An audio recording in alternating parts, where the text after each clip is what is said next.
City of Annapolis YouTube channel. My name is Bob Gallagher, Chair of the Board. This virtual format allows the public to observe the meeting through the video link and submit written comments through the City of Annapolis website. Links to the YouTube channel, the comment form on the city's website, and the city's database for information related to the cases you'll hear about tonight are all on the agenda for tonight's meeting. The people that you see on the screen are members of the Board of Appeals. When a case is called, representatives of the parties to the case will also appear on the screen, as well as witnesses. Also participating in the meeting are counsel of the Board of Appeals, Cheryl Woods, our recording secretary, Tammy Hook, our technician, Julian, tonight is managing the broadcast. Also participating are representatives of the city, including Dr. Sally Nash, Director of the Planning and Zoning, Joelle Braithwaite, Assistant City Attorney and Counsel for the Department of Planning and Zoning, Jacqueline Rouse, who's liaison to the board, and one or more other staff members. And tonight, I think we have Tom Smith in one of our cases. We ask everyone but members of the board to mute their audio. If anyone wishes to speak during the meeting, please raise your hand and I will recognize you to speak.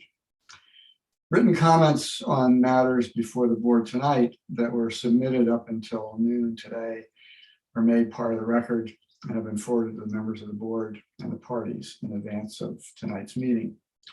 In order to allow additional comments and response to evidence received at the hearing tonight, the record will remain open in those cases in which evidence or argument is received until our next meeting on October 5th, 2021. Any additional public comments received up until noon on that day will also become part of the record and forwarded to the members of the board and the parties.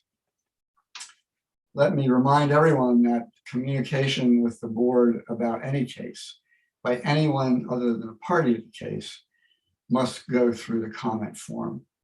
All communications by parties must go through board liaison, Jackie Rouse. No one should contact any member of the board directly about a case. So we'll ask Tammy if she would please call the roll. Mr. Gallagher, Yes. Mr. Zazali, Mr. Walsh, Dr. Chen, Present. Mr. Dews, Present. and Mr. Burnett. All right, it appears that we have a quorum, so we'll move ahead.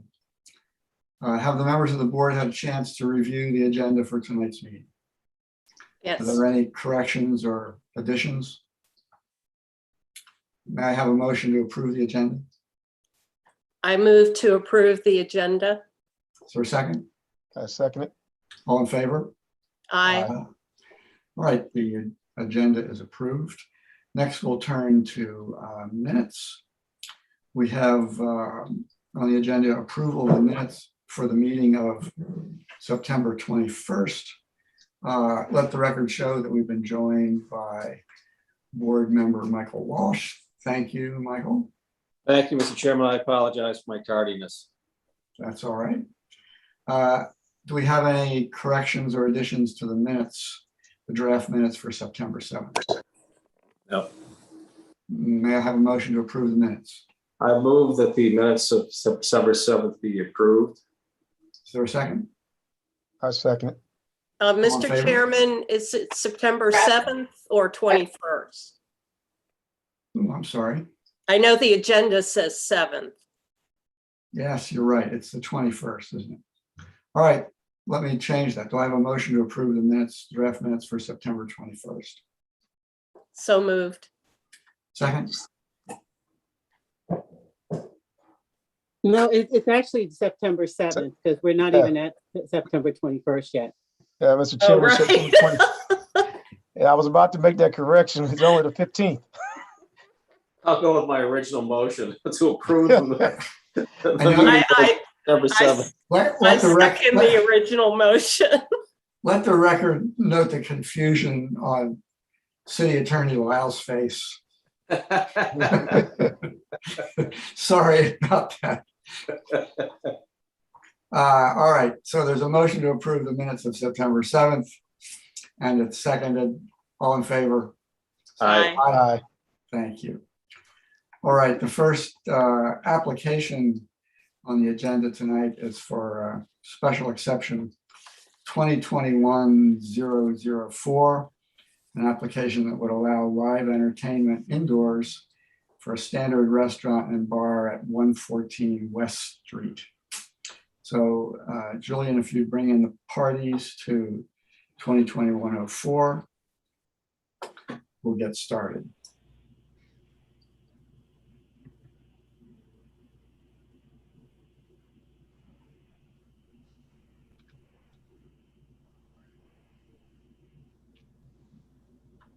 Do we have everyone? Phil, yeah, there's Phil. Okay. Phil, you have your hand up. Is there something you need to say before we get started? Okay, thanks.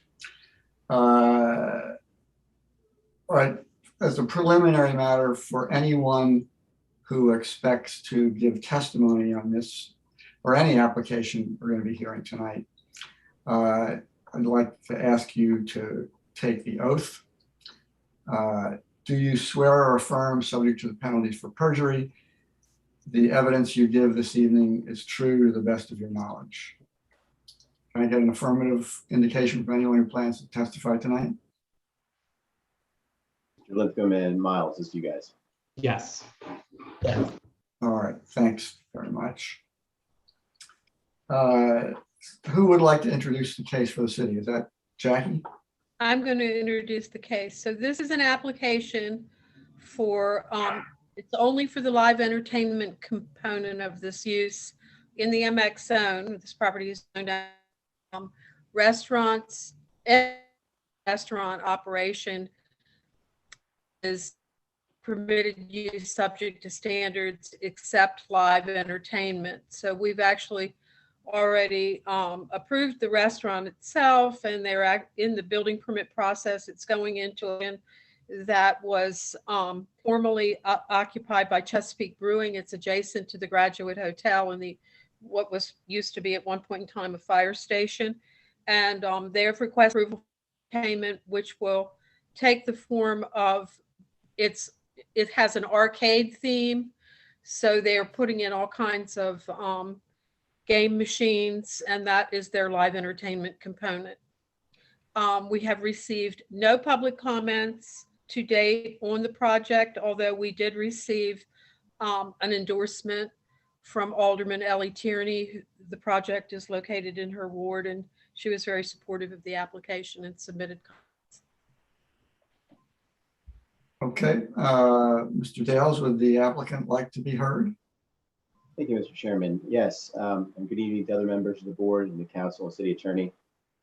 I'm here up tonight on behalf of the applicant, Eli Linthicum. I'm joined by the architect for the project, Mr. Peter Miles. And this is a relatively simple application.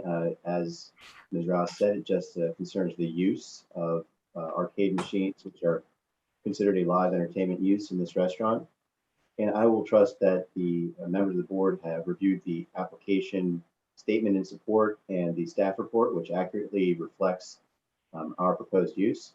Since those are part of the record and they go through in detail to address each criteria for the special exception, I can count on that being in the record and simply go to testimony on just a couple of questions from Mr. Miles and then even shorter questions from Mr. Linthicum. So with that, I'd call Mr. Miles to answer a few questions and testimony, please. All right, Mr. Miles. Can we check your mic, Peter? I think Is it working? there you go. Yeah. Okay. Great. And would you state your name, record, and give the board a little bit of your background? Sure. Peter Miles, as Phil said, I work for the drawing board. So we've been working with Eli for the past couple of months on actually the building permit application for the restaurant portion, which is not part of this hearing. And now what you have is the changes to this for the hearing. So I know actually I've been here a couple of times before. We do a lot of restaurants and other projects with local small businesses in the city. And we're very happy to work with Eli to help bring this project to fruition. Okay, and Mr. Miles, if you could just tell us about the floor plan specifically as it relates to the use that we're here for this evening, that is the arcade machines, and just kind of walk the board through where those are on the floor plan. Sure. So actually, should I share my screen and bring up the floor plan? Mr. Chairman, Or is that all does right? the board have Yeah, everything? sure. You're welcome to do that. Thanks. Great. Let me just bring it up. That'll make it a little easier to talk about it. Share your screen, screen one, share. Okay. So as the board is likely aware, this is actually a multi-story building, but the use in question and Sure. patrons. I think you've got your email up right now if you want to pull up a different screen for the floor plan. Oh, you're right. Wait a minute. We'll just flip it. There we go. All right. So let me move this off the screen. So this is a multi-story building, but the use in question and patrons will only be on the ground floor. The existing kitchen remains in the same location. West Street is along the front of the floor plan. So there's a mix of seating and then the arcade equipment. So the arcade equipment is like a hoops machine, skee ball machines, some stand-up type arcade games, a video game station, and some more stand-up arcade games.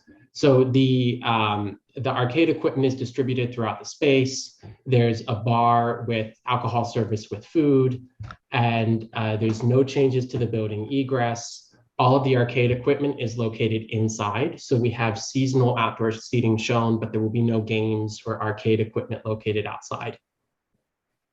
Thank you. That's a good summary. And I'd ask if you could get a little more detail on how the placement of the machines would affect, or if they will have any impact on the well-functioning circulation for the restaurant use and the customer movement through the space. No, so all of the machines are placed, as you can see, either up against exterior walls of the building, a new low wall that's installed. So we're maintaining egress through the building. There are 3 exits, one on each side, one at the front of the building. And we are maintaining clear space throughout. And we don't anticipate that there would be crowds of people in front of any of these arcade games that would cause egress or circulation issues through the space. Thank you, Mr. Miles. I think that's a good foundation for any questions the board may have on this, if they do have any. And so now I'll move to asking Mr. Linthicum to introduce himself, give your address, please. And although you've done the oath already, please just state your name and address for the record. My name is Eli Linthicum, and thank you for the hearing. So for me, this is like my. Eli, I just want to state your address quickly for the record. Oh, sorry, 5573 Vantage Point Road, Columbia, Maryland 21044. Okay, great. And now I'll go ahead and give you an introduction. Just tell the board, where you're coming from, what attracted you to this property, and what in your background and thinking of this proposed use. Okay, so where I'm from, Maryland. I'm born and raised in the area. I have been working in businesses like this for years, New York City, Baltimore, and it drove me to Annapolis because of like the family feel in Annapolis, the community, the businesses. I really like the location. It's a really cool old vintage building that it's give it some more life, and it'll bring some more business to the area. I think it'd be a good business plan is the goal. Thanks. And we've talked about this prior to the hearing. And it's in our statement, could you tell the board members what you intend as your hours of operation, weekdays, and then Friday, Saturday, Sunday? Yeah. So I want to be closed on Mondays. During the week, I would like to do early evening, so like 4 to 5, opening, close at midnight. Saturdays and Sundays opening at 11 and then closing at midnight. Okay, thank you very much. And are there any other plans you have about the operation here to make sure that it'll be an orderly use and make sure that it doesn't disrupt the surrounding community? Keeping everything inside, having signage on the building saying like no loitering, things of that nature, keeping people moving. That's the plan. We don't want people to hang out front. For any business, you don't want people just standing around not using your business correctly. So we want to try to keep all that kind of stuff to a very low minimum. And I understand that if you find it necessary on Fridays and Saturdays, which you anticipate could be the case, that you're considering having security present on those nights. Yeah, so my son is actually an Anne Arundel County police officer. So looking to utilize some of his compadres, I don't know how to word that better, to be off-duty police officers, do security for us, is my goal. And my son being a police officer, I get the necessity of keeping things orderly and structured.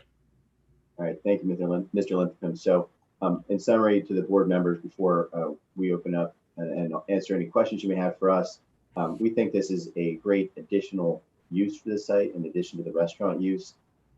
There have been 2 prior restaurants in this space, and it's a great location for restaurant use, but adding this special exception use that'll bring people in and keep it more active there, we think will allow this restaurant to succeed where those others have not. We are certain that this special exception use will not cause any disturbance to the surrounding community, but rather will enhance the already vibrant community and feel that there is on West Street there with so many other active dining options. And this is nice eclectic use that we don't have yet.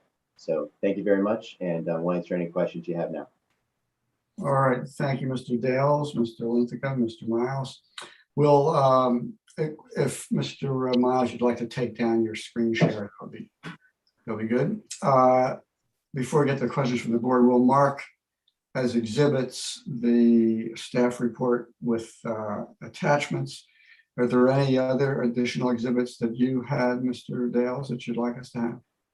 No, Mr. Chairman, I'd say that the application and the statement in support of the application are already a part of the record. I don't know that they need to be marked as exhibits. If the board would prefer to do that, they're attached to the staff report. Okay, very good. Then no addition. They're already exhibits. All right, questions from the board? Mr. Chairman, I have a question or two. And it may be either Mr. Dales or to Jackie Rouse. In the comments from the police department, if you could clarify those, they indicated that their concerns were no open closing times noted, confusing statement re need for liquor licenses and police protection. Now, if I understand Mr. Linthicum correctly, your hours would not exceed midnight. Did you said that? And we could just recap again what your hours of operation would be, to be clear. Yeah. So the hours of operation are like early evening, and I'm trying to figure that if it's 4 or 5 to midnight. Any day of the week closes at midnight, and then Saturdays opening at 11 and closing at midnight. Closing at midnight. So that is, and I believe, Mr. Rouse, that has been put into one of the recommendations for conditions, that it'd be no later than midnight. Mr. Walsh, that was a question they posed before we'd included hours in our statement, and we responded to put those hours in, and we accept that condition. Okay. Let me just clarify that because the restaurant use itself is a permitted use subject to standards, and they're only, those hours already baked into that approval in terms of what their closing time has to be as to standards. In the MX district, it's divided into different height districts. And some places you can stay open later, but they're in an area where they can only have midnight hours. And we're focusing on here, I don't think we've done a lot of these live entertainment applications for West Street. I think there are only 2 or 3 other places that have gotten these approvals, but they're only getting the live entertainment aspect approved. So I don't think that I put the hours, limit the hours, because that's a function of their use subject to standards, not their. Rouse is correct in all of that. And I would say that's why we didn't include it in the original statement, but then we just answered the question when it was asked. Additionally, we responded to say that this remind the police department that the use here is already a permitted use in speaking about the restaurant. What we're asking for here is just to have live entertainment during the hours permitted for that use. And what we also have discussed internally after the comment was made is this willingness to have security on Friday and Saturday to address any concerns that the police have. Is that I would also like to add about, I think the police department, and normally, you know, when the food service applications go to them throughout the city, it's normal because there are other issues associated potentially with food service use, and the MX district is kind of anomaly in terms of what requires approval. So I think there may have been a little communication disconnect there in terms of the review. We're not anticipating that this business will become a community nuisance. Okay, so How it's being operated. following up on that, and Mr. Dales, you may have maybe try to give that a little more clarity for me about, I heard Mr. Lincoln talk about, refer to his son being in the Anne Arundel Police Department, utilizing their, perhaps use them for off-duty services. Is that going to be a commitment, or is that just a hope that you're going to do that? Well, Mr. Walsh, we would commit to it if you require it. I would suggest that that should not be a requirement of the approval. I think the miscommunication that Ms. Rouse just described was in fact a miscommunication, in that the police were responding to what seemed to be a proposal for a new restaurant, which understandably would place a demand on the police.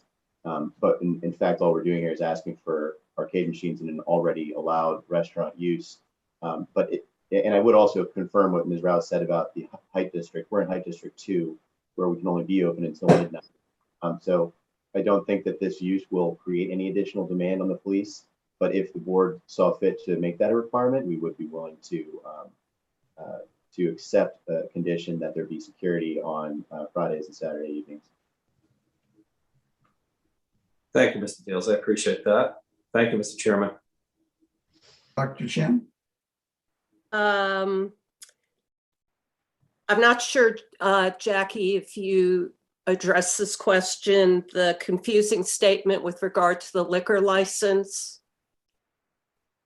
Well, I didn't really, they are a liquor license, and that's also part of the permitted use subject to standards. So I believe that as part of the liquor license review process, Alcohol Beverage Control Board, that those applications are also several different city departments for review and comment. And that would, if the police department had comments about them having a liquor license, those would be addressed to the appropriate review board, which would be the Alcohol Beverage Control Board, as part of their process. That's my understanding of how that because we get liquor licenses in our office for zoning review, but I know they go to other departments also as part of that process.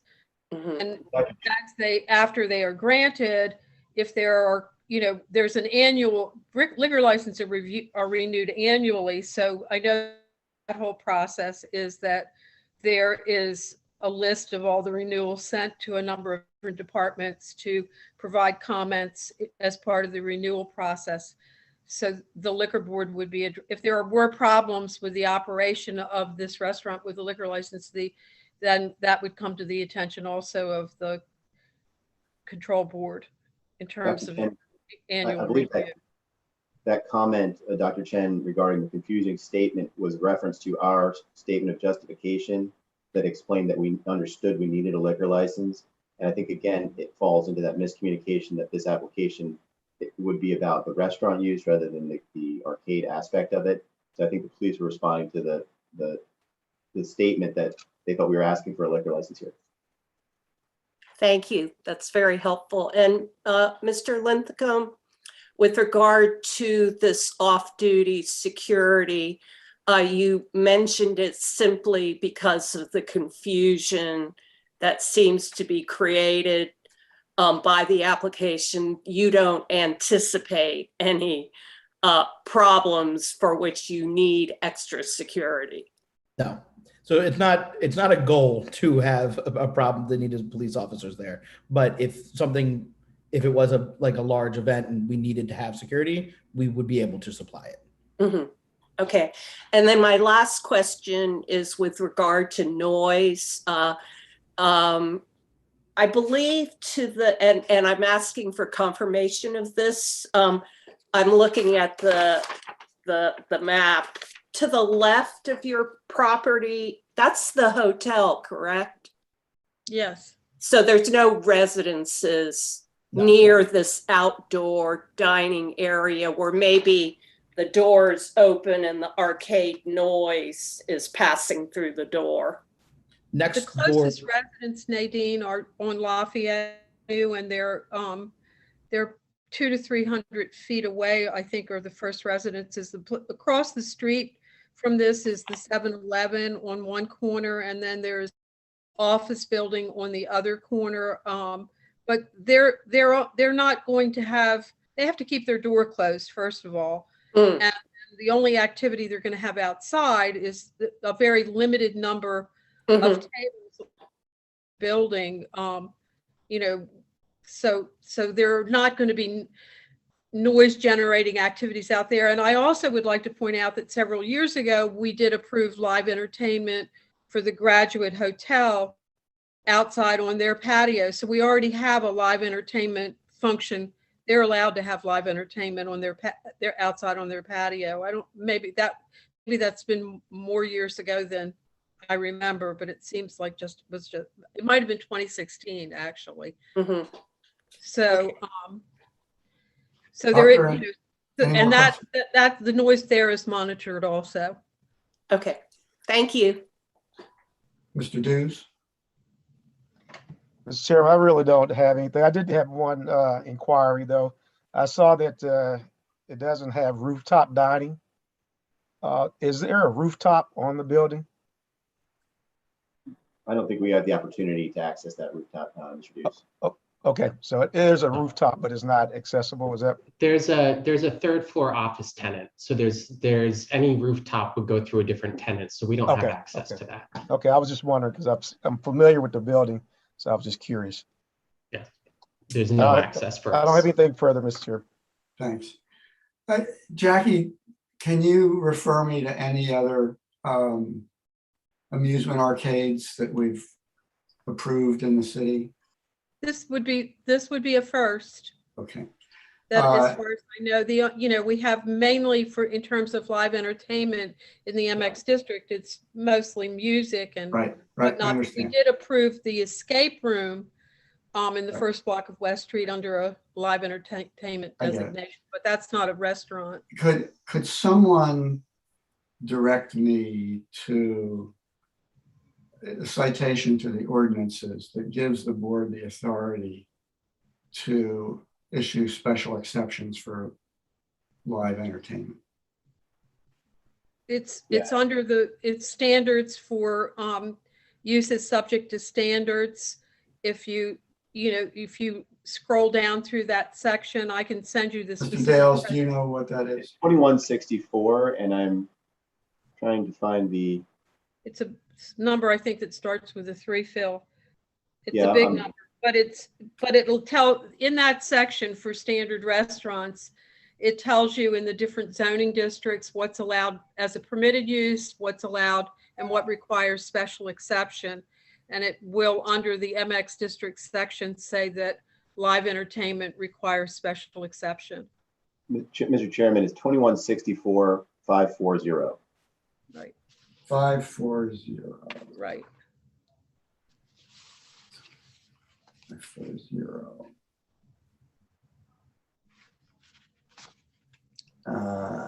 And the reference to live entertainment is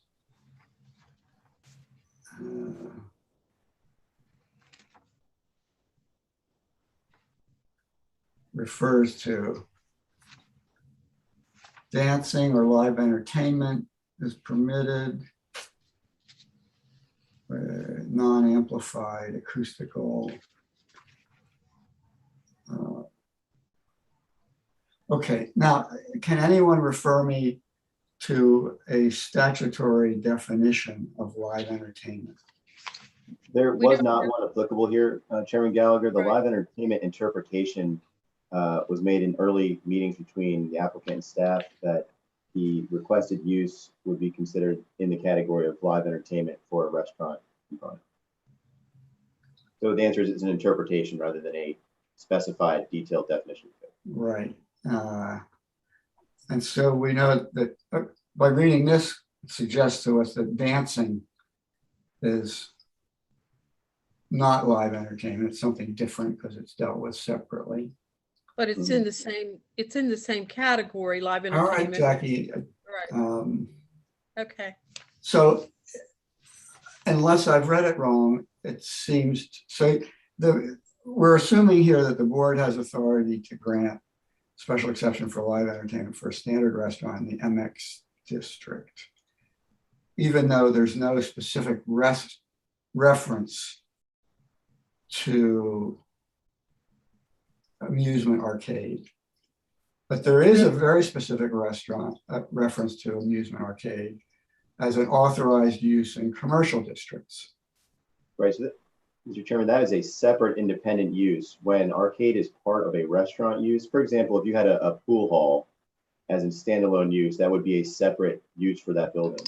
But if you had a pool table as part of a restaurant, the city has interpreted that use to be in the category of live entertainment for a restaurant.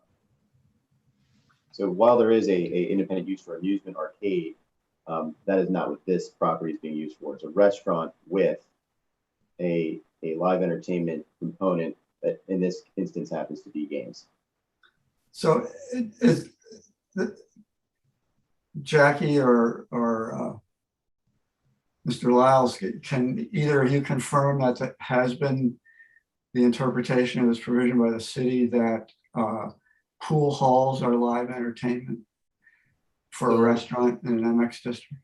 Sir, the Board of Appeals has the authority, in conference with your attorney, Ms. Wood, to interpret the statutes and the code as it will under the purview of the Board of Appeals.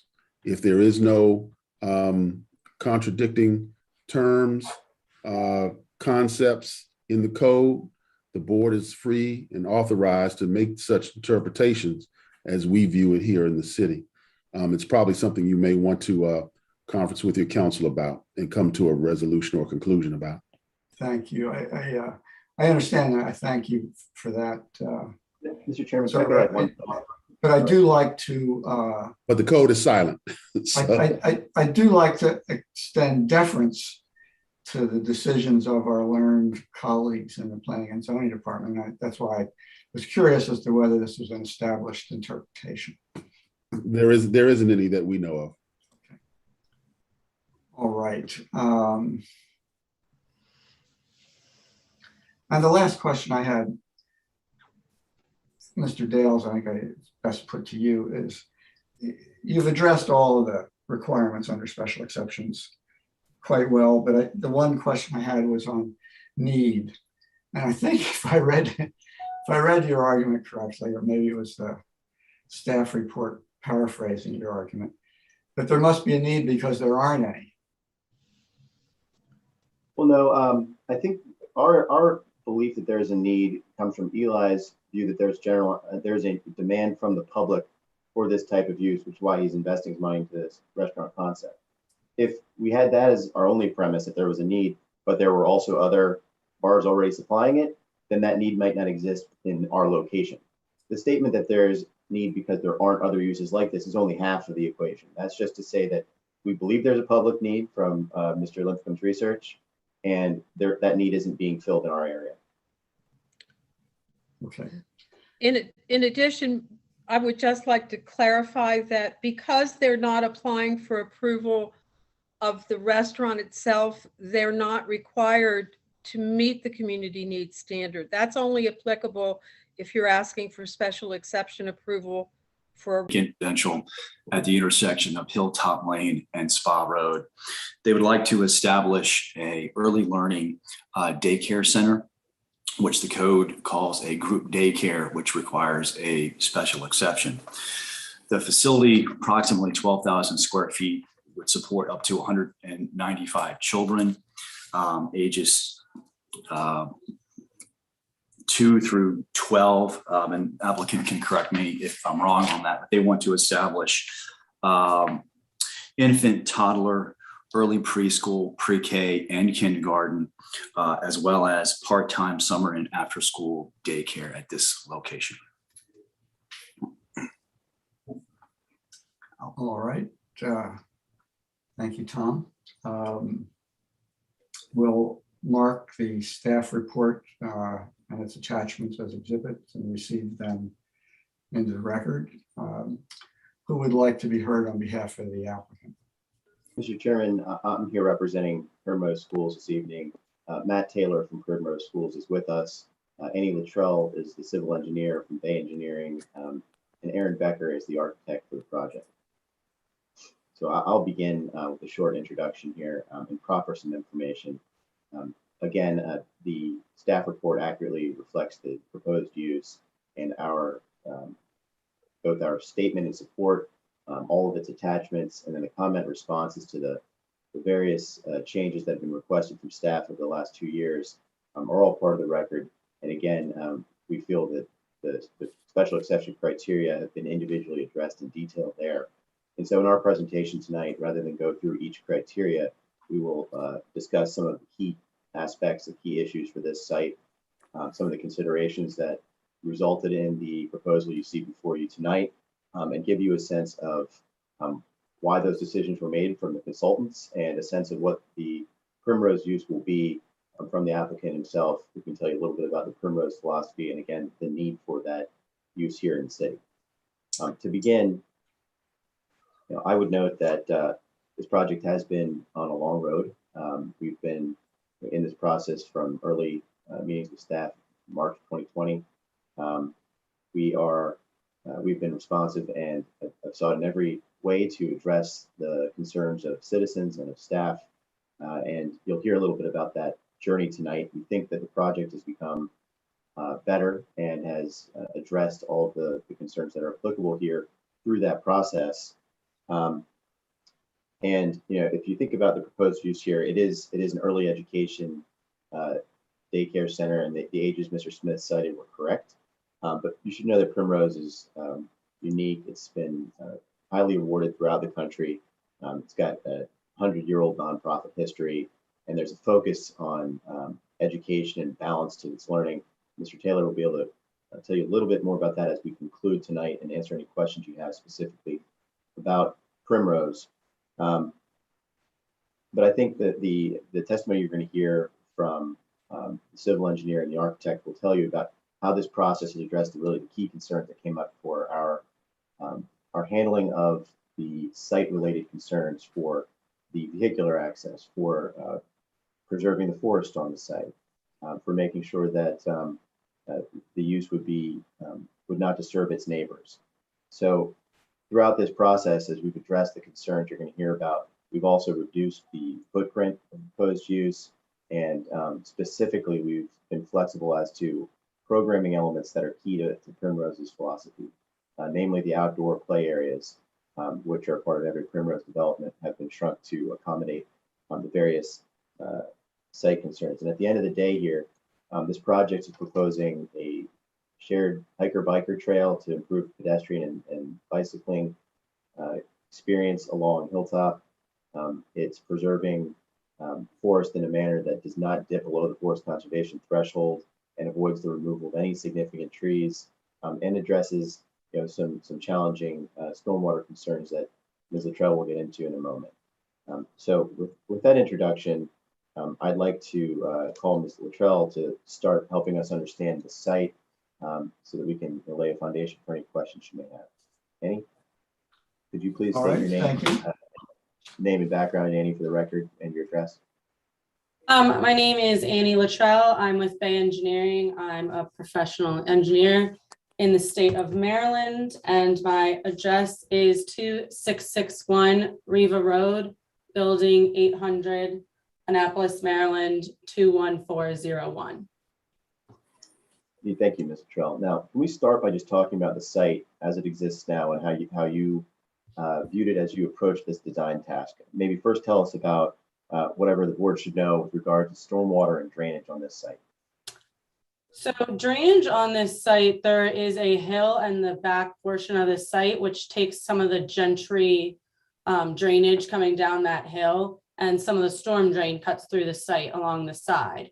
So we've diverted all the— Make the board aware of the changes that we've made throughout this process. We've been responsive to requests from staff to change the different types of device proposed from filter system to micro retention, and we've changed the volume and capacity of that stormwater throughout our process, haven't we? Yes, so we've altered some of the devices on site to address concerns about the soils. There's concern about if they will be able to infiltrate or not. So we have made the underground storage and them less, assuming that they will not be able to infiltrate into the ground, and added overflows. So each stormwater device has an overflow. So when it reaches its max capacity over the requirements, it will overflow into the storm drain system. Thank you, Ms. Luttrell. Now, as we talk about the site conditions that exist now, not yet the solutions, when we approach this site, the concern about vehicular access really related to keeping the access at a certain point on the site. We were initially instructed to keep it as far from the intersection as possible. Is that right? Yes, so to keep it as far from the intersection of Hilltop Lane and Spa Road. So essentially as far away from the intersection as we could put it along Hilltop, correct? Correct. And always working on the operating assumption that this should be right in, right out only, with no left turns allowed. Correct. Okay, thank you very much. And so with forest on the site, can you just tell us a little bit about the forest that exists there now, where the quality forest is and where the invasive species and less healthy parts of the forest are? So currently the forest is towards basically the property lines as far away from the intersection as you can go.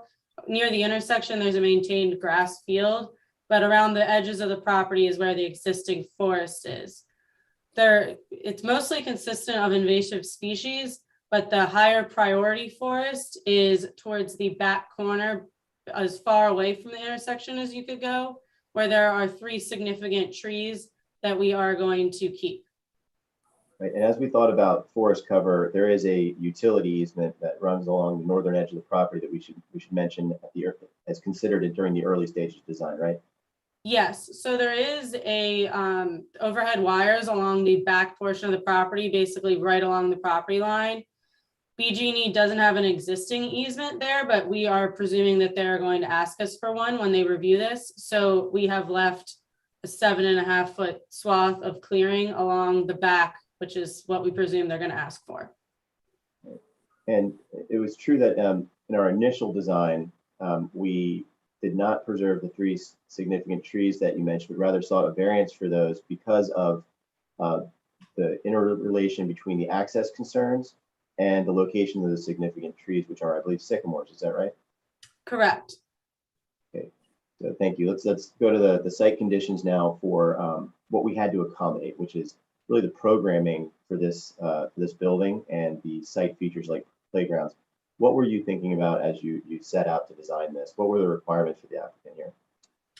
So Primrose does have some pretty specific requirements about their playgrounds and the grading surrounding the building. Since there is exits basically along the entire edge of the building, we have to provide ADA access around the entire building. So basically the whole building pad has to sit completely flat. And then the slopes on the playgrounds surrounding that are very minimal. So we needed a large flat pad on this site, whereas the existing topography kind of slopes, not significantly, but pretty well across the site.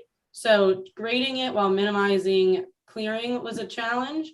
So we do have a wall along the back to help with that and just kind of push it towards the front. And that's how the parking lot also ended up in that shape, to kind of push it closer to the front to minimize clearing to the back and to preserve those significant trees. So if you see that the parking lot's kind of oddly shaped around those trees, it is to preserve the significant trees. Right. We'll get to these design solutions here just in a second. One more thing about the initial site conditions. What is the status of the sidewalk along Hilltop there now? How wide is that? So the existing sidewalk along Hilltop is about 4 feet wide. It varies and is directly behind the curb. Okay, and so it's right up against the traffic there on Hilltop, westbound.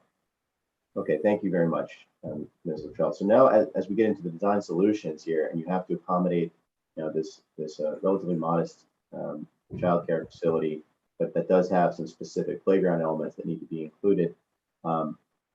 How did we initially, what were the first big changes that we made to shift this site away from the sycamore trees? So we pushed the first big change that we did is to push the parking lot closer to Hilltop Lane. And then at the same time, push it towards Spa Road. So the building kind of got closer to Spa Road in the intersection, and the parking was all brought forward closer to the street. So in summary, the entire development in a major change was shifted west. So the building and playgrounds were shifted west, and the parking lot came with it.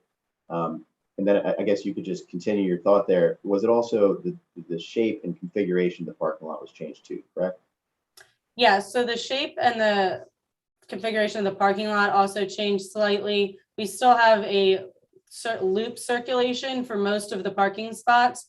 There are a few spots over towards the east side of the property that will have a turnaround for those few spots. But we tried to keep it as much of a loop as possible to help with internal circulation while still pushing it forward and to the west to protect those significant trees. And so those significant trees are protected by the new design. Even their canopies and root zones are avoided by the shape of the parking lot we've now come to, correct? Correct. The new design allows for those significant trees to be protected.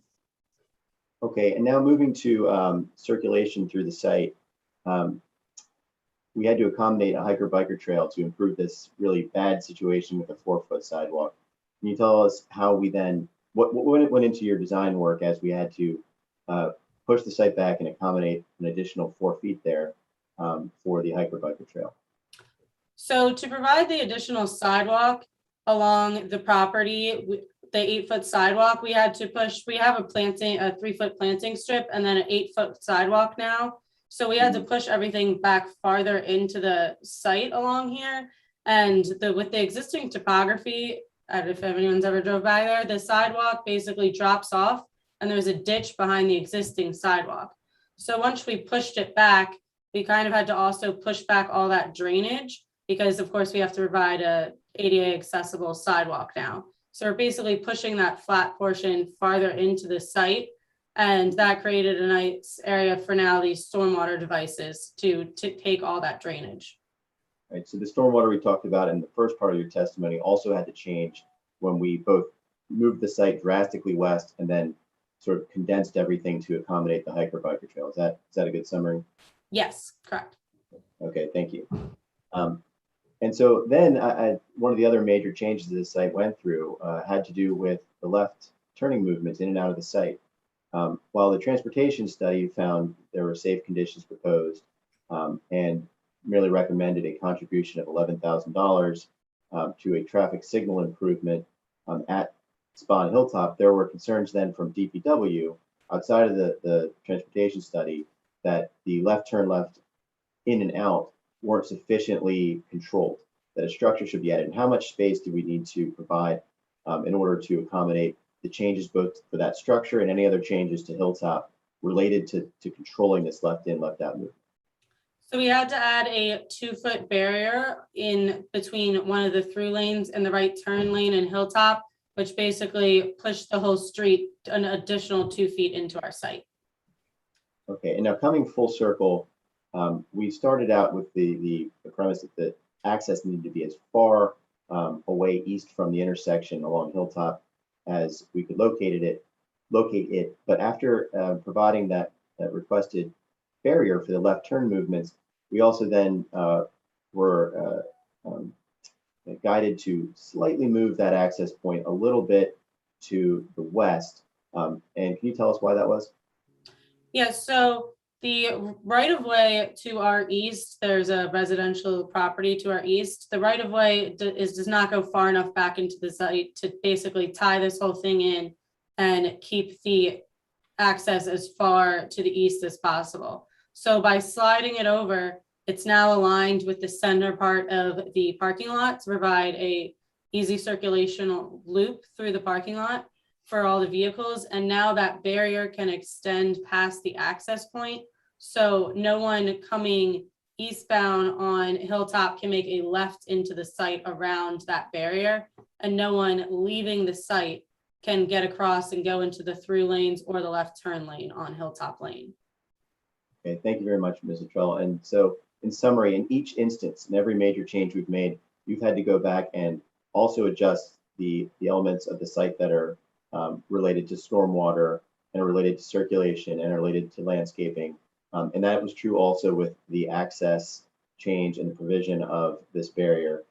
That relates to stormwater and grading considerations. Can you tell the board a little bit about what that's like to have to go and revise the grading and check on the feasibility of the grading changes after those various major site changes? So since this site is so tight and we're really constrained by these significant trees in the existing forest, every little change basically requires a complete, not redesign, but check of everything with there's a lot of existing utilities out along Hilltop.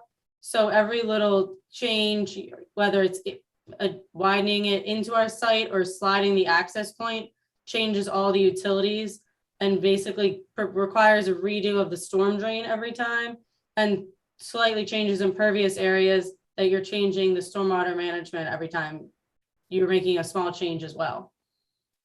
Great, thank you, Ms. Luttrell. And you'll be here for questions when we finish our presentation, should the board have questions about site design. Now, we've talked about how this condensed our programming, and Mr. Becker's here to talk about that programming, the floor plans. If I could ask Aaron Becker to please state your name and address and affiliation. Good evening, all. I am Aaron Becker. I'm with Casco. I'm the project manager for our architecture and engineering firm. We are located at 12 Sunland Drive, Suite 100 in St. Louis, Missouri. Thank you, Mr. Becker. Now, could you just, in brief, walk us through the floor plans here and just kind of tell the board what the various parts of the building are meant for? Yeah, we'll do. If it'd be possible, I can share my screen similar to what the previous candidate did, if that helps the staff as well. So let me go ahead and share my screen here.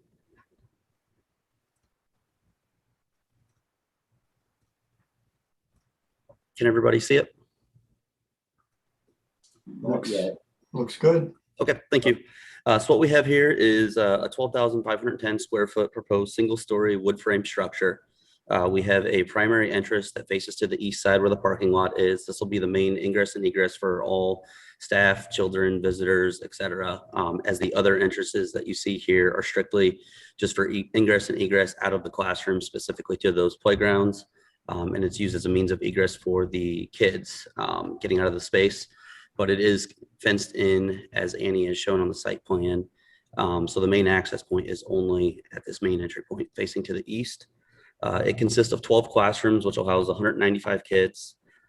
They range from 6 weeks of age up to 12 years of age if they have the after-school program.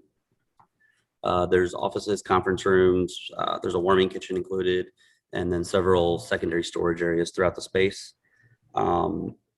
We provided articulation along all 4 sides of the building in order to meet the city's comments. We added some additional bump outs, gables to the roof line to help provide articulation and break up the long facades that we may have, all while still maintaining a clean footprint for Primrose to utilize in the classroom that operationally works for them, doesn't create any blind spots that would be of a concern from a licensing standpoint.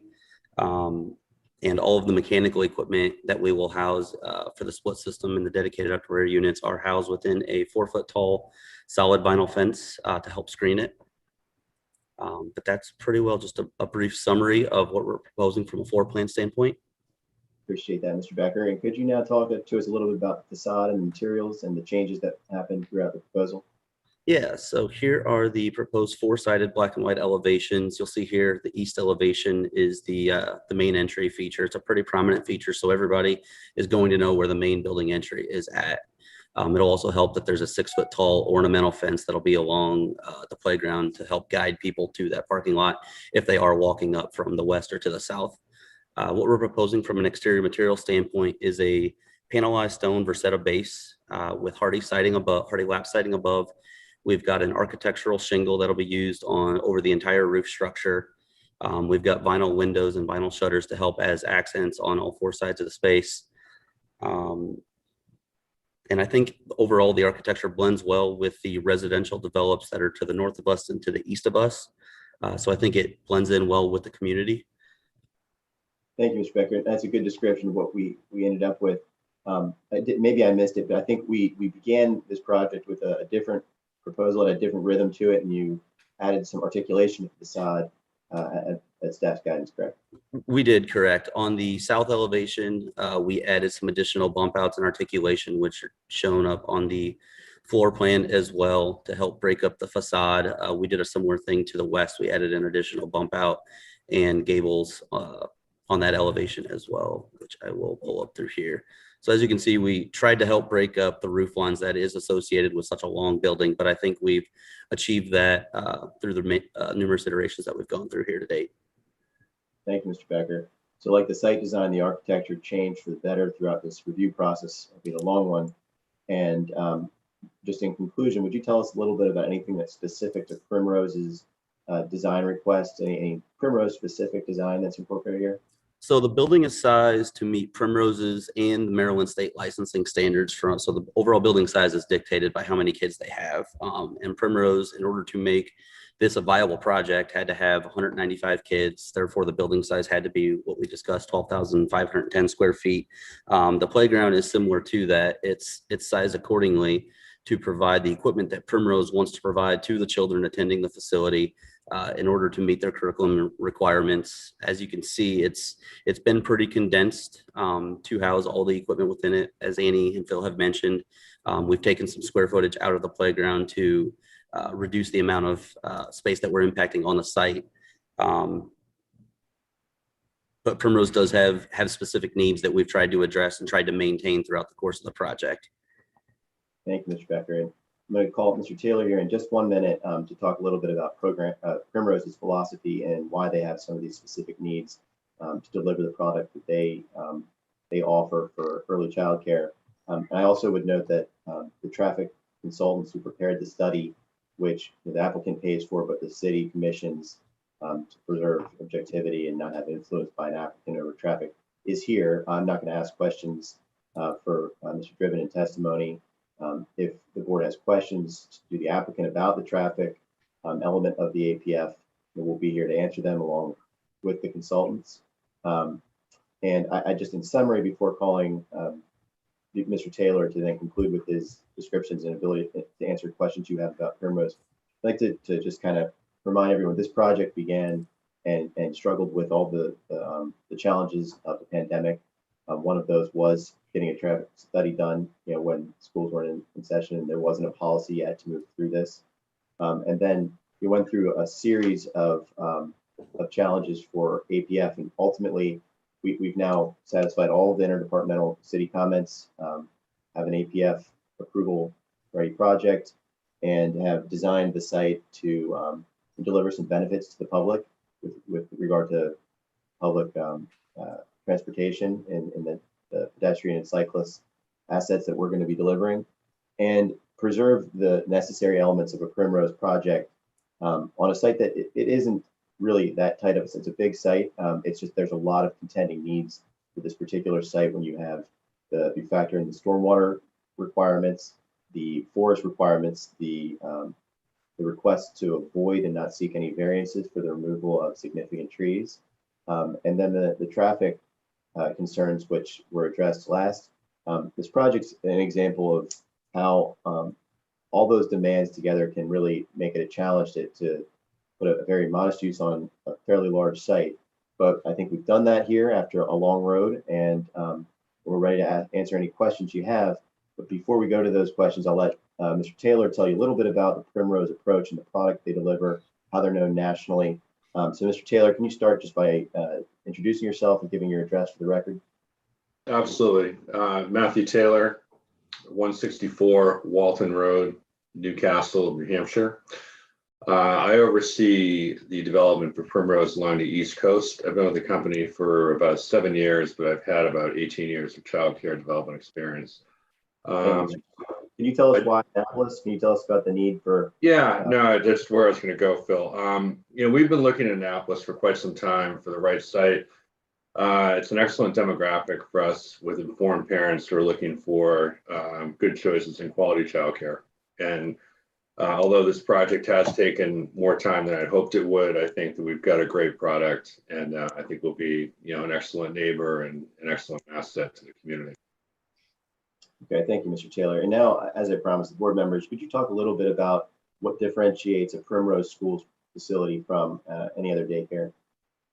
Sure. And I'm not sure if the board has had other childcare applications in front of them in the recent past, but we all do operate similarly. I used to do development work for kindergarten learning centers as well. Where Primrose sets themselves aside is they're really focused on the education-based side of childcare. And we develop our own curriculum. It is a little more expensive offering because of that, but we have a lot of other accreditations that other childcare providers may or may not have. And again, we look for a demographic that supports education and it really embraces it. And if we feel Annapolis will be that location for us.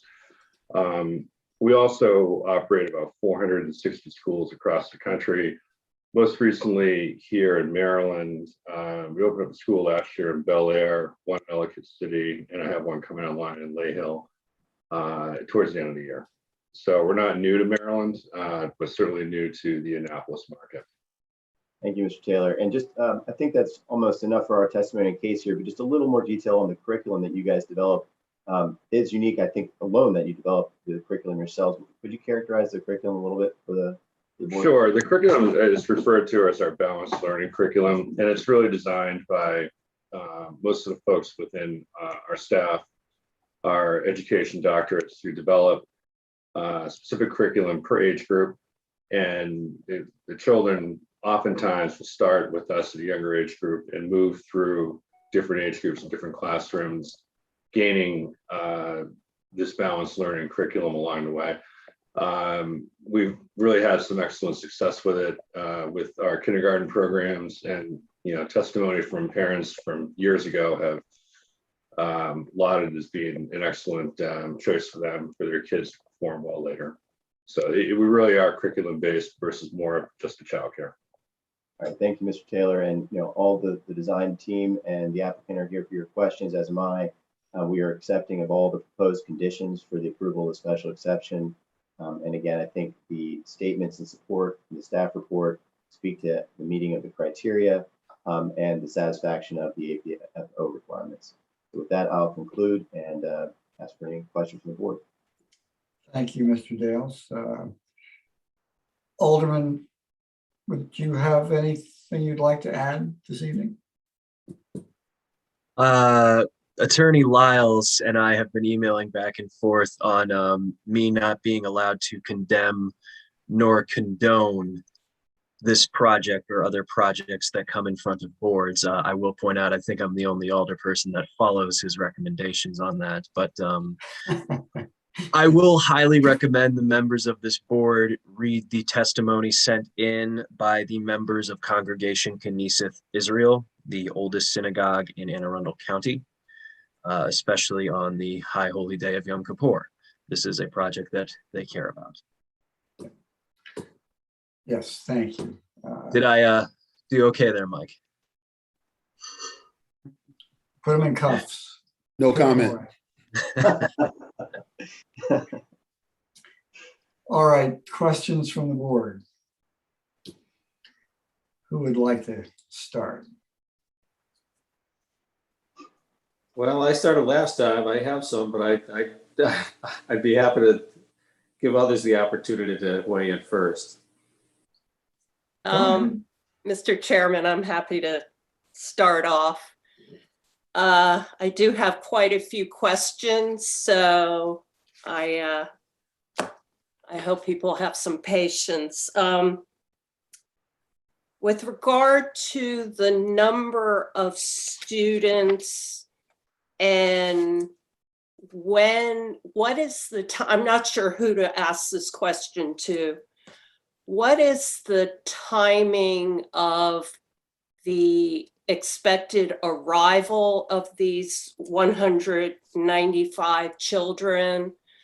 Will they be coming all at once? Will they be departing all at once? Will they be coming by bus?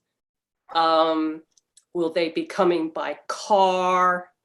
If somebody could elaborate on that, that would be helpful. Absolutely. It's Dr. Chen, right? I believe I got my notes right. Thank you. I'll elaborate on that. It's a very common question, really, in any hearing that I'm in, related to how we operate. We don't operate as we'd expect in elementary school, where everyone shows up at 7:30 and there's a line of cars out the door for parents dropping kids off. Especially now with the hybrid work schedule people have, and I think it's probably going to be, for better or for worse, somewhat of the new normal for everyone.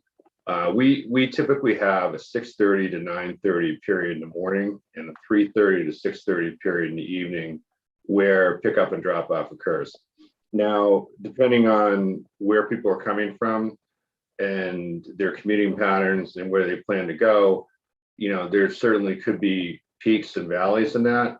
But we design these schools, and I've designed, well over 100 of them with our design team, to make sure we have adequate parking where we don't have the issues that I'm sure you're concerned about, which is people potentially queuing up in the parking lot or in a street where they can't get movements. I'm very comfortable with how this is set up. And quite frankly, the last thing we want to do is develop a site that doesn't work, because that just frustrates parents and they're going to go look elsewhere. But to elaborate more on what you're asking, it is distributed over a pretty good period of time, morning and the afternoon.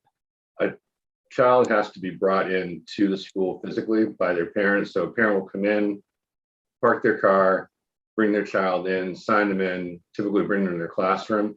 And again, with COVID right now, it's a little bit different, but that's what we'd hope to get back to, because that engages the child and the teacher and the parent in the beginning and at the end of the day as well. And we typically feel like that takes about, for the experienced parent, about 7 or 8 minutes to do it. And so when you do the math over a certain period of time, there's plenty of parking to accommodate that, along with our staff.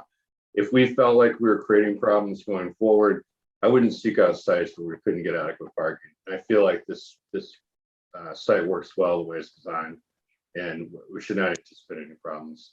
Does that answer your question? I hope. Yes, it's helpful. So how many parking spaces are there? I can add them up myself.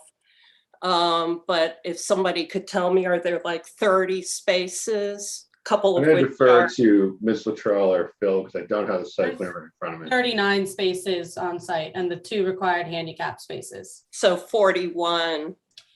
Sorry, the 39 includes the 2 required handicap Okay. spaces. So we have 39 parking spaces for 195 students.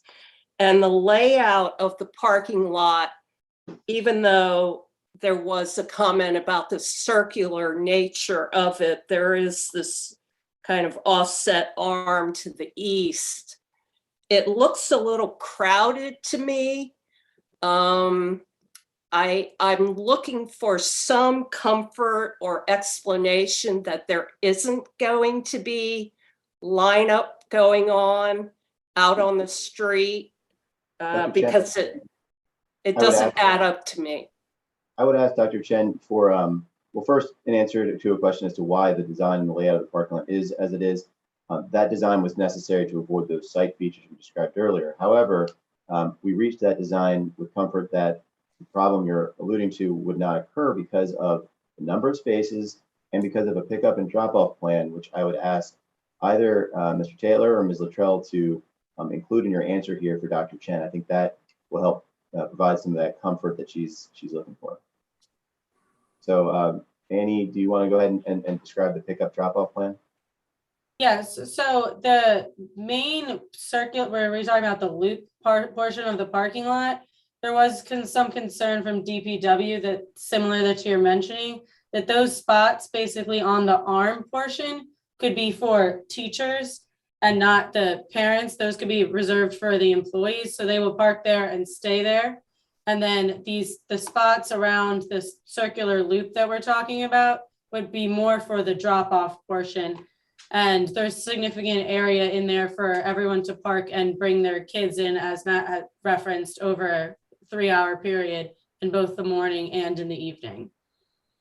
So, And so how many employees will be at this school? Mr. Taylor, you want to answer that one? Sure.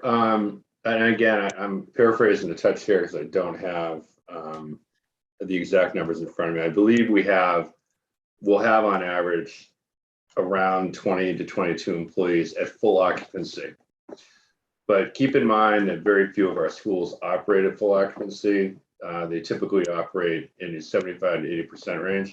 And I only say that in that we design these schools to be flexible, where if we find there's a demand for a particular age group, that we can flex the classroom one way or the other. That's really what drives the larger occupancy number. But the typical average occupancy is less than that, because we need to build flexibility into the building to accommodate the needs of what the community is looking for. And that can change year on year too. So call it 20 employees at what I would expect to be a very successful school. And so that would leave you 19 parking spaces for pickup and drop off. And if you run through a very simple mathematical formula over a 3-hour period, we can accommodate well over the 190 kids that's licensed for, if everyone even takes 10 minutes to pick up and drop off their child. And the other thing to keep in mind too is families typically utilize childcare in groups. So if a family has an infant and a school age, or an infant and a preschooler, they typically go to the same school. So a lot of those trips that may be accounted for in linear math don't happen, because you've got a parent already bringing more than one child to the school. Hopefully that makes sense. Each of those 20 spaces, to recap, Dr. Chen, can turn over in less than 7 minutes. So the whole set of 20 spaces turns over every 7 minutes for 3 hours, which gets you to very close to the full capacity if on a day where there was everyone coming to the site. Right. So that's assuming then that people do come during this 3-hour period that you're talking about, and they don't all arrive at the same time, or even 50% arrive at the same time, 25%. We're talking about 19 spaces for 195 students. Well, yeah, and Dr. Chen, that would seem strange if people park and stayed, but these are very brief parking activities. Right, so, but what if they all come and in I think bunches? The answer to the question here from Mr. Taylor is essentially that in their vast experience around the country, that is never the case, that they do stagger arrivals and departures across 3 hours on average. Is that right, Mr. Taylor? Yeah, it's right. And Dr. Chen, I certainly understand that if you're not familiar with their operation, and I wouldn't expect you to be, that the numbers seem significant, and I get that. But as I said earlier, I wouldn't design a school or look for a site that didn't accommodate a good operation for us. It just doesn't, it makes no sense to make what equates to be about an $8 million investment in something that doesn't work. So I mean, I don't want to say take my word for it, but I can tell you that it will function and operate the way we'd expect it to, and as the other 400 plus schools who operate do. For the record, to put a finer point on it, the turnover, if it were operating perfectly with all 20 sets of spaces being full and then refilled, it would only take a third of the time that we expect for that arrival period, and roughly an hour for everybody to show up in the parking lot. So it's built with redundancy, so that if it does happen less than perfectly, that there's still going to be more than enough spaces at any given time. So it might be helpful to provide information about the curriculum showing the spread of the arrival of the students based upon their curriculum. I just want to make sure I follow your question. The curriculum would not drive when a Well, child. I'm sorry, that's probably not the right word, but maybe what classes begin when. You know, it's really, we develop the business around being flexible for the parent. So if you've got an infant and you need to be at work at 7 a.m., you can drop your infant off at 6:30 or 6:45. If you've got a preschooler, you don't need to be at work at 9, you can drop your child off at 8:45. We offer that flexibility across the board. And honestly, the way that business sets up as it ramps up, and they all ramp up over a period of time like any business, we know what our parents are looking for, and we offer accordingly staff-wise what they want. So as an example, we say 20 staff. 20 staff don't show up at 6:30 in the morning. Staff flex in as the need for them, comes on. So if we know that we've got 3 different classrooms that don't have their parents dropping kids off until 8:30, that teacher is going to show up until 8. They're not going to show up at 6:30. So when Phil was saying that there's flexibility in the parking and flexibility in the plan, it's pretty fluid, and that's why it works. And I wish I could get a little more scientific for you on it, but it works that well with the amount of parking we have here. I'm very comfortable. We're not going to have any issues. And Dr. Chen, we do have a transportation engineer with us here, and they prepared a traffic study for us. I think the short answer, or the ultimate answer here to your inquiry, is that since the public hearing will be left open, we can try to put together additional information about how we expect people to arrive, whether it's related to curriculum or the experience at these other centers. But as one point to make right now, with the evidence we have before us, page 23 of the transportation study indicates the number of peak hour trips, and at the highest, in 1 hour, even with 195 students, the expectation is to have 53 trips, so in an hour. So that would tell you that no one would expect all of the students to arrive at the same time for this use, which is studied by the ITE. Maybe not a perfect science, but it is a science. And if Nick wants to weigh in there and provide some expertise, that'd be appreciated. Yeah, I'm happy to just provide a little bit of color to what you said. So Nick Driven with Lenhart Traffic. We did prepare a study on behalf of the city, and I'm here representing city staff. The exhibit that Mr. Dales is pointing to is Exhibit 8 on page 23 of our study, which lays out the ITE trip generation manual peak hour trips for the site. So for those that may not be fully versed in the ITE trip generation manual, it's a 3-volume set of books that provide guidance on the amount of traffic that would be generated by a specific type of development. So, whether it's a hotel or residential, subdivision or a daycare center in this case, there have been sites studied throughout the country as part of this manual and incorporated into, the manual to develop an average rate and an average equation for essentially, if you have a daycare with X number of students, how much traffic will that development generate during the peak hour of the site? So in this case, a daycare center with 195 students is projected to generate a total of 73 trips in and 64 trips out during the AM peak hour. So, that's roughly, you could assume something like 64 cars. So 64 cars come in, 64 cars go out, dropping off students, and then there's maybe 9, employees that stay, hence the sort of slight imbalance between ins and outs. But it's 137 total in and out, again, 73 in, 64 out. And then the PM is sort of similar, 62 in, 69 out, a total of 131 trips. But in this case, I think the bottom line as it relates to this discussion is that, when you have 195 students, that's not 195 cars arriving to the site during a single peak hour. It's something more on the order of 60 vehicles showing up, or 64, to 70 vehicles showing up during an hour, and then doing their drop off. I believe the applicant provided, an average time for that. And, so those vehicles come and go pretty quickly. You don't have, all of the students arriving at the same time, and you don't have one student per car. And that's based, again, on empirical data that's been collected throughout the country at similar sites, many studies that have been done. So I'm happy to provide additional information, but, hopefully that provides a little bit of insight into, what might be expected in terms of the number of trips. Thank you, Mr. Driven. And I just want to add one thing. I'm sorry for misstating the number of peak hour trips, but even at 73, the minimum of 20 spaces. I think we should all remember, the board, I hope the board will remember that it'll be at least 20 spaces, almost always more than that, since there won't be full staff there at that hour.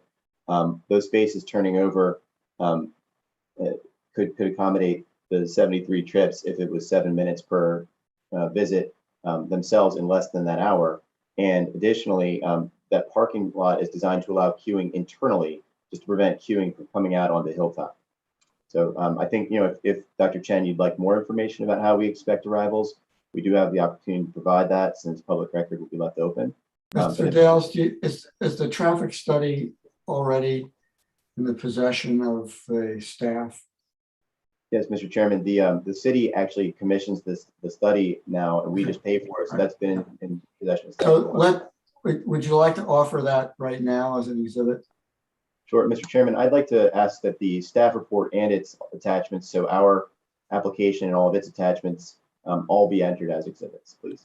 Right, so we'll accept those into the record, and the public will have the opportunity to review those online, and if they have any comments, they'll be able to submit them by noon. Traffic impact study will be, we got a chance to see it, Phil, because all we have right now is a staff summary of the TIS. Yeah, it is in eTracket, and I think it is in eTracket. I'll double check that, and we can email it to you if you want to see it. That would be great. Thank you. Please email it to all the members of the board and to Cheryl. Dr. Chen, we'll also get some additional information that we've got specific to our experience, whatever we're able to provide. That would be great. Mr. Chairman, can I continue? Yes, please. With regard to the, in the staff report, with regard to the signal rehabilitation, I'm not sure who can speak to that, Tom, maybe. What exactly will that be? I can speak to that. Okay. The city has a capital improvement program to address all of city signals in the whole city.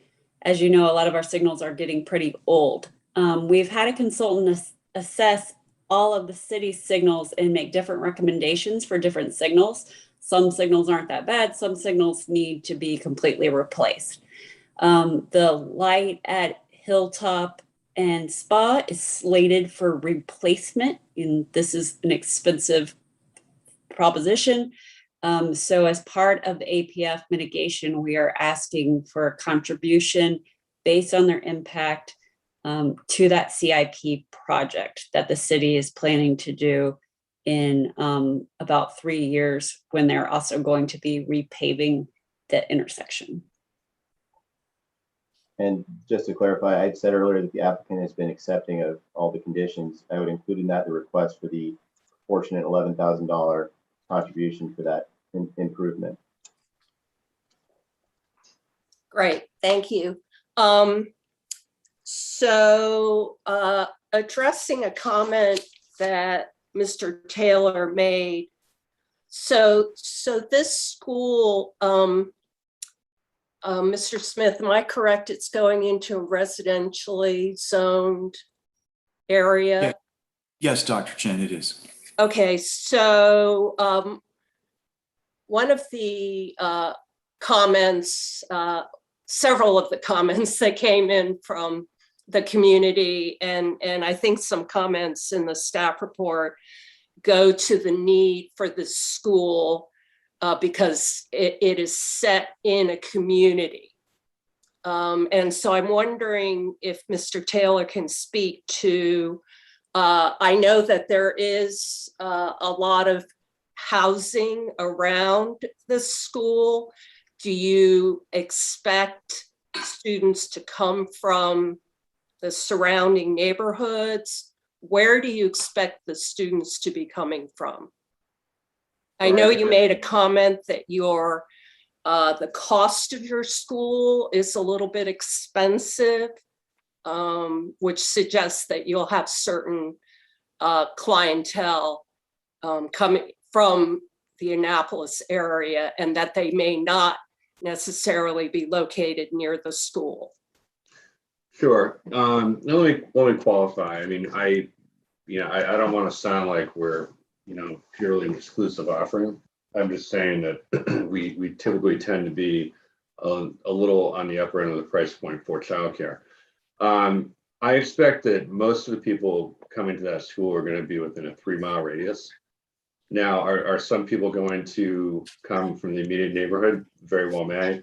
We try and site our projects in a commuting pattern where it's convenient for parents to get to. So you're not going out of your way. You're not trying to avoid, 20 minutes out of your commute to try and drop your child off. But most of the studies would tell you that people pick their childcare being convenient to home. And that's typically because if you have a 2-parent household, a parent gets held up at work or someone gets in late from a trip, can't make it from the airport, then another parent can pick a child up without going across town to do so. So we suspect that the bulk of our enrollment is really going to come again from that 1 to 3 mile radius. And I know that that's a big number in where it's set. You cover a lot of area in 3 miles, but I think it's going to be tighter than that. And but honestly, until we open, the best demographics in the world might tell me different. Dr. Chin, I have to add something on that because the question related to whether it was located in a residential zone, and so there's a legal element to the question. I would say that the law in Maryland on special exceptions is pretty clear in that a special exception use that is one identified in the use table as something allowed in the residential zone, in this case R3, as a special exception use, is something that's been determined to be an acceptable use for that zone in that residential area, so long as it doesn't have a worse effect by being in its particular site than it would elsewhere in that zone. So in terms of the need for the school, that relates to the criteria for approving the special exception. It should be viewed in that context. And I think Mr. Taylor gave a good factual answer there. It's hard to predict, what people's values are in terms of how they budget their own money for their family budgets and for childcare. But I think there's probably a mix of people coming, and the need for this relates to the need for primrose generally, and its effect on the area and its validity as a special exception use should be considered in the legal context. And with the applicant, is there any data the applicant would be willing to share with the board with regard to the demographics and where you would expect your students to come from? Sure. I mean, I'm happy to share portions of how we decide on a particular site versus not. I don't want to sound at all contrary to it. I'm not sure it's going to tell you much, only in that they're really specific to how we develop our sites. But if it pleases the board and you, Dr. Chen, if you want to see what we expect for age groups of children that are in the area, demographics as far as income, things like that, I'm happy to provide that. And I can provide that through Attorney Dales, and Bill, you can do what you'd like with that. Yeah, between now and the next meeting, we can send you something on the demographics that Primrose is able to share. Great, thank you. Of course. Moving on away from traffic. I am no expert with regard to grading and so on. Can someone explain to me, to the east of the parking lot, does it abut any homes, the property line? Ms. Luttrell, can you talk about the conditions along our side of the east property line and then along the residential side? I think we have significant. Yes, I'm going to share my screen because I think it'll be helpful for you to see the grading portion. So along the east side, this building here is a residential building. We're maintaining the rear yard along the entire portion, and then the landscape buffer along the entire portion.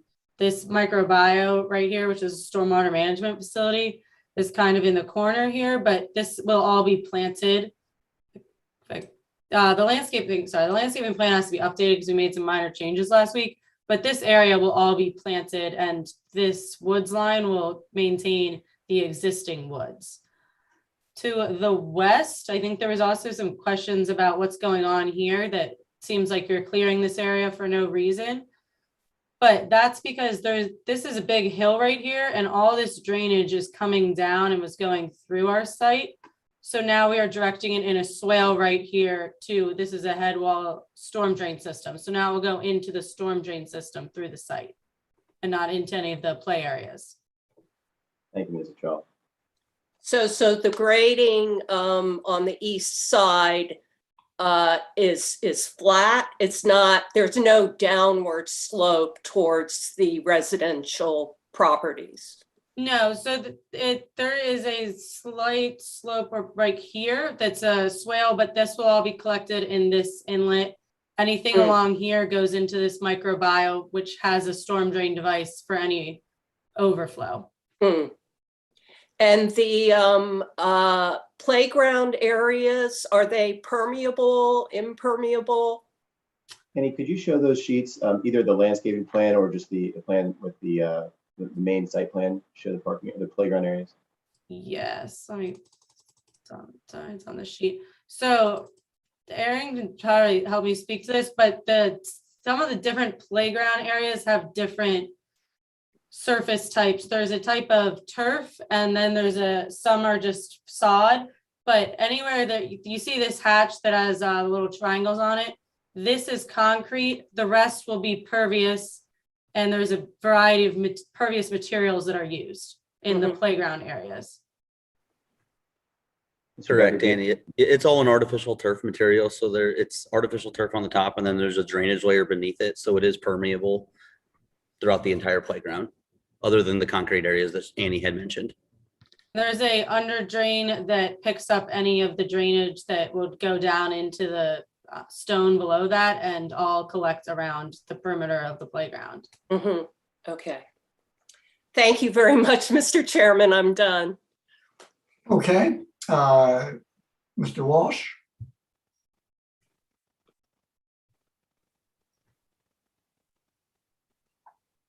Mr. Walsh, are you still with us? Mr. Chairman, yeah, no, I was just in earshot. Ms. Luttrell, would you like to take down your screen share? Yep. Thanks.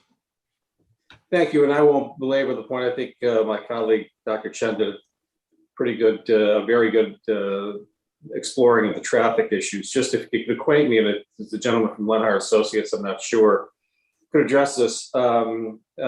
So access and egress, condition E of special exceptions. Mr. Daly said that it's right, and the plan indicates it's a right turn in, right turn out. Can you acquaint me to how you approach the site in order to get to that right turn, and what the traffic study or what the study indicated, how people are going to be approaching that site, what the traffic volume will be along Spa Road and Hilltop? Mr. Walsh, I would suggest that we start with Annie Luttrell answering that as to how you, in the immediate sense, access the ingress egress and where the barrier is, so you can see how left turns are prevented. And then then maybe Mr. Driven could answer as to what the traffic study found the effect of that to be. Yeah, so the initial and the site plan that was provided to go along with the traffic study that Lenhart Traffic Associates got was always a right in, right turn. That was developed very early on in conversations with the city, that was a requirement of the city to have a right in, right out entrance.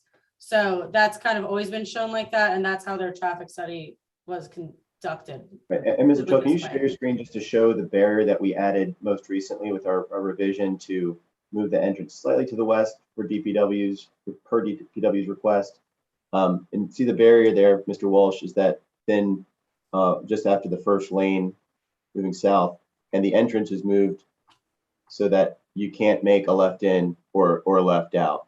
And then that condition, in terms of its effect on the transportation network, was the same case that Mr. Driven would have analyzed when they did their transportation study. So if you could just acquaint me with your arrow as to where the barrier is, it's where that right turn lane is to the center? So this would be the 2-foot wide barrier. We've discussed various versions of it with DPW, and we're willing to do whatever they would like there. We've discussed, you know, the orange bollards, whatever they want here, we're willing to provide. But we've set it aside 2 feet wide area for that. So it carries over, I see, I'm following you now. Yeah, so it ends here. So no one coming down this left turn lane can try to loop in and get through here. No, I'm also looking at the right, taking a right out of the parking lot. You're following in that lane all the way up to Hilltop, all the way up to Spa Road. Mm-hmm. So no one coming out can cross any of the other lanes of traffic. So you have no choice but to take a right on the Spa Road. Correct. Right. And likewise, in order to access the property, you have to come up Hilltop. Mm-hmm. So my point, I guess I was asking is what is the increase in volume in those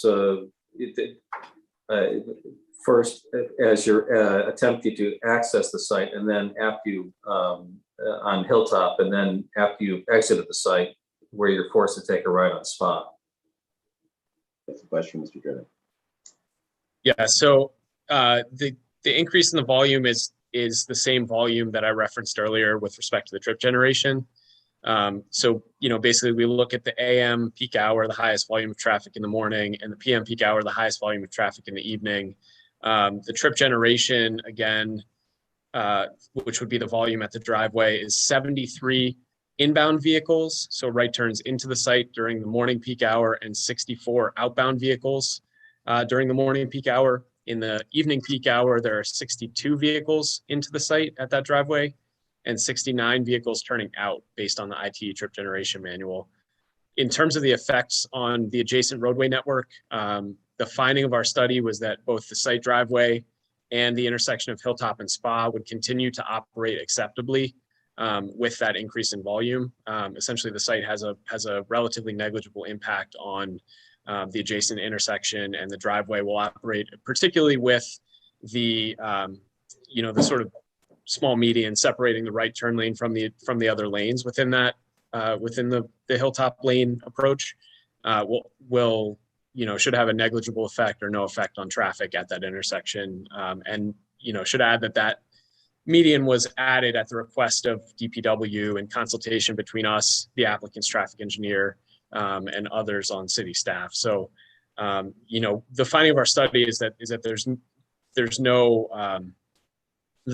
the intersections will operate adequately, and there's really no impact from the site in terms of these intersections. So what was existing, Mr. Driven, before you even add these 7 additional cars in that 3-hour traffic time? Sure. So it's a single hour that we look at, and the volume westbound along Hilltop Road in front of the site under existing conditions is about 600 vehicles westbound during both the AM and PM peak hour. The AM is 599 and the PM is 613. Heading eastbound, which, the eastbound traffic wouldn't be affected by this site driveway given that it's right in, right out. The eastbound volume is 437 AM peak hour vehicles and 794 PM peak hour vehicles in front of the site driveway. All right, just one more question on that. It was what was it? To be honest with you, I travel that road quite often. In fact, this afternoon, as I was looking at the site driving by, just simply on my way to something else, it occurred to me that that's the site. And it was in peak time, and it was quite a wait there at the light. I have some concern that there will be a backup into the parking lot for a significant period of time. Yeah, it's a great question. When we look at the intersection operations per the city's requirements, again, we're a consultant on behalf of the city, and so obviously everything is done to city standards. We look at it using the highway capacity manual methodology, which evaluates for a signalized intersection like Spa Road and Hilltop Road, evaluates every movement at the intersection. So, the westbound right turn lane from Hilltop onto Spa Road is its own movement. The 2 through lanes there are their own movement heading westbound, and the westbound left turn lane is its own movement. There are certainly some borderline with prior to the site. volumes being added. There are certainly some borderline levels of service. Level of service is the metric that we use to evaluate whether an intersection is operating adequately or not. And so just to quickly answer your question, the westbound left turn lane is at a level service D prior to the site. The through lanes are a D. So they're right on the borderline of being problematic. But I think, again, the site's impact is negligible, particularly given that there's a median that's being required here to separate any site traffic into or out of, that driveway from kind of commingling with, with any of the other movements. They're really restricted to one lane. And that westbound right turn lane is operating at a level service C, which is one letter grade better than what's required. So it's kind of opening into the best operating, portion of that intersection. Mr. Walsh, I've been thinking about this project a lot as the attorney, but I also live in an area that makes this my route to and from work every day. And, the westbound lane is something I've been thinking a lot about and looking, especially if we had this barrier. In my experience, from a layman's perspective, is that the most of the traffic that backs up, if ever, that going westbound is in those through lanes, and that this site, the way it's designed now, gets anybody going to this site, this location off of Hilltop and into the site in that right bound lane, and prevents them from contributing to any of the delay we have at this intersection. Well, not to be contentious, Phil, but and this may be a part of the upgrade of that intersection that's anticipated by the city. But my recollection is that there is a requirement that there be no right turn at that light. And there was a sign that no right turn allowed without signal. I think currently it's no right on red at that right turn lane. I'm not sure what the plans are. Maybe Sally knows, or maybe that's something that gets determined in the future redesign of the intersection. But again, I think what the traffic consultants found is that it's 4% or something of the traffic there. So you wouldn't expect that right turn lane to be backing up beyond the site, especially not in a way that would overwhelm the internal parking lot areas and cause any queuing out on the Hilltop. Yeah, with respect to the sign that's out there, so it is a no right turn on red for the right turns. However, there is what we call a right turn overlap phase, which means the right turn lane has a separate phase where they're able to go not only with the westbound traffic, the westbound throughs and the westbound lefts from Hilltop Lane, but they overlap with the southbound left turn movement from Spa Road. So if you can imagine, essentially those lanes, those movements don't conflict with each other. So anytime that southbound left turn is getting a green movement, the westbound right also has a green movement. So they're afforded additional movement within the cycle, which I think is why, when you look at the detailed outputs that we have from the study, that westbound right turn is again operating even with the site within acceptable, adequacy requirements for the city. So I guess my last question would be to the city, Tom or Sally, Dr. Nash. We've been through this before in other projects when it comes to the performance criteria in intersections. So it is your contention that with this operating at a D, possibly C level, that this would be that this project would make the situation there, the traffic situation, no worse, and that was the finding of your adequate public facilities report. That's correct. That's the findings of the traffic study. Well, that is why the mitigation was required to offset their impact at that intersection. So with the signal rehabilitation, I expect that the intersection to actually operate probably better than it is today. Yeah, that was the last question I had, was your expectations with the improvements that you anticipated with the contribution from the applicant, that there would be a significant improvement. Yes. All right, is that it for Mr. Walsh? Thank you, Mr. Chairman. Mr. Dews? Mr. Chairman, I don't want to belabor the traffic, but like my colleague, I travel that very often, very often.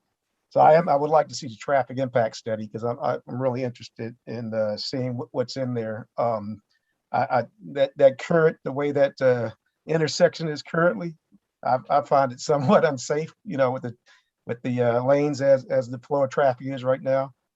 So I'm real curious about, some of the information that's going to be in that traffic impact study. I see the proposed, redirection of traffic.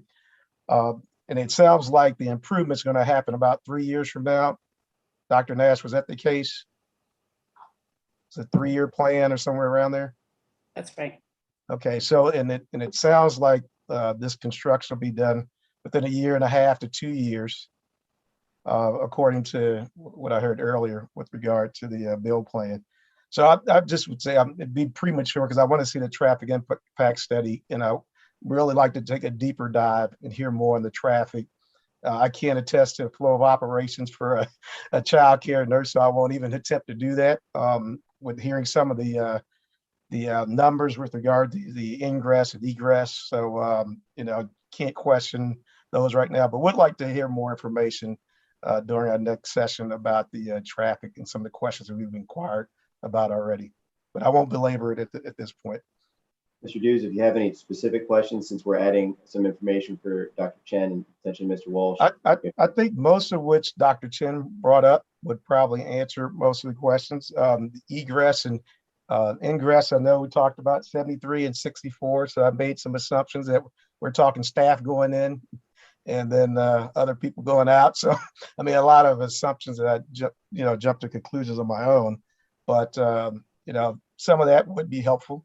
If you come up with these numbers with the ingress and egress and their differentiations, if you address what those things are, just for the layman to take a look at it. So I think all those different criterias, in addition, Dr. Chen touched on some good ones, and also Mr. Walsh. So I think they would answer some of the additional questions I would have. Thank you, Mr. Dews, and we'll provide some more of that information. I just wanted to make a statement generally about the transportation study, the traffic study, and that for the 1.5 years or so before the intersection is improved, the study does find that with the standards that we use for APF testing, that the negligible impact of the site falls within the standards that are applied for APF. So in addition to the information that we'll be providing, I think that when you have a chance to see the transportation study, which is very thorough and addresses all the surrounding road network and intersections, that some of these questions will be answered already. Okay, thank you. All right. Here's where we are. We've ruled that we're going to admit the transportation study, and that will be available to all of us shortly, if it's not already, and to the public, and the public will have its opportunity to comment before we meet again on October 5th. That's the transportation study. Dr. Chen has expressed an interest in demographic data on the customers, the clients of the school. If some information is produced in that regard and submitted after we close tonight, I'm concerned that means that the hearing will have to be continued again after the 5th to a later date. I would defer to Ms. Wood, of course, but I would think that because public hearing is already open, that I wouldn't think that would be necessarily the case. Because why? Because the public hearing is open. There's not a requirement to keep the public hearing open beyond additional information being added. And I believe we've had a few cases that I've been involved with where there's been some added information from the applicant that didn't then require additional month of public hearing, which I believe that's only a rule because of the virtual hearings, the COVID hearings. It's a rule that we've adopted only because of the virtual format of the hearings. And the intent of the rule is that the public has an opportunity to review and comment on evidence that goes into the record. Clearly they do on anything that's accepted into the record tonight. There's no opportunity to formally rule on any other offerings before October 5th. So my concern is that the public won't have been accommodated. Dr. Nash, do you have a comment there? Right. So I was going to say all of that information will be posted on Track It. The traffic study is already up and has been for quite a while. So people will have a chance to review all of that information before the next hearing.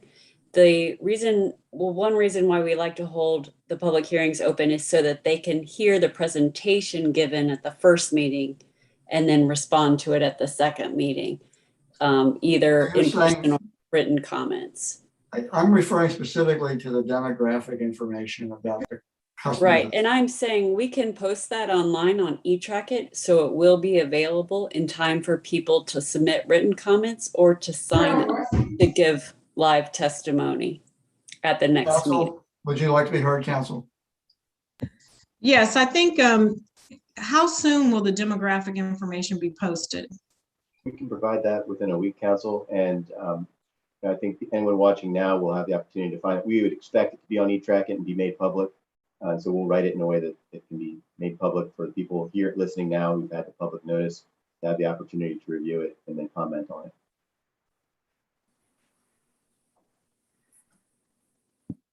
I mean, obviously, the quicker that the information, I mean, the traffic study's already there, we found, it's already on eTrackIt.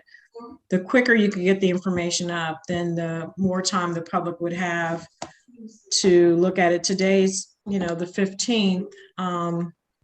So I'm going to put that out there that certainly the board may decide that more time is needed before they can deliberate if the information is not available fairly quickly. I'm sorry to interrupt everyone. I'll have that information over to Attorney Dales tomorrow, and it's very limited, to be honest. So I have no issue producing it, and I have no issue making it a public record. But I also have no interest in delaying the next hearing too. I'll be based on council's advice, I'll be pretty comfortable if we can get it up on the eTrackIt system by the Monday or Tuesday. Absolutely no problem for me. Thank you. Okay. All right, well, that's where we are. Mr. Dales, again, thanks for a very efficient and well-organized presentation, and all of your clients. Sounds like there's a good deal of support for this in the community. So I hope we'll be able to get your decision on October 5th. Thank you very much. I want to thank the board as well for your time. Yeah. We need to put the public testimony. I'm sorry. Go ahead, Tammy. Sorry. We need to put the public testimony, the 6 public testimonies that came in into record. Yeah, but that's just, we always do that. So please do that. Okay, thanks. All right. So Jules, if you'd like to excuse the Primrose parties, we'll see if we can conclude this meeting. Thank you again, everyone. Thank you. All right. Is there any other business anyone has to bring before the board tonight? Other than saying thank you very much and goodbye to Tammy. Yes. We're very sorry to lose you. There is that. And Bob, did you want to talk about moving to having one hearing, or did you not want to do that? We don't. The board is here to do whatever we can to provide an acceptable level of service to the city and the people who come to the city seeking your board's permission for something. We did that for many years with one meeting a month and occasionally a second meeting. The need for a second meeting is somewhat enhanced by the virtual format because of the lag we build in to let people comment.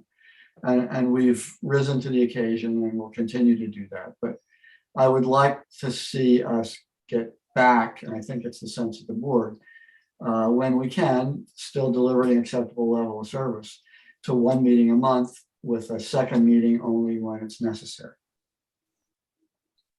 So would you want to continue to hold items open for 2 hearings if you are meeting virtually?